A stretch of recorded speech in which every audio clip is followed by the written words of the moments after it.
Hey guys, this is Northville Tech. In this video, we are going to show you how to find Cure Auto Insurance Digital ID card. We will also put links in the description below for various low-cost auto insurance options. To start, open the website cure.com. Then click on Login. Now, log in with your username or email address and password. Once you're logged in, you will see several options at the right side of the screen. Click on the option that says ID cards.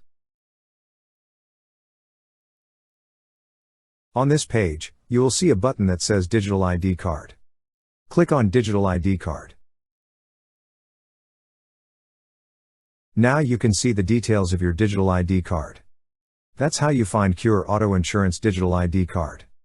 Thank you so much guys for watching, and if you have not yet subscribed to our YouTube channel, please subscribe to our YouTube channel as we create tech videos almost every day.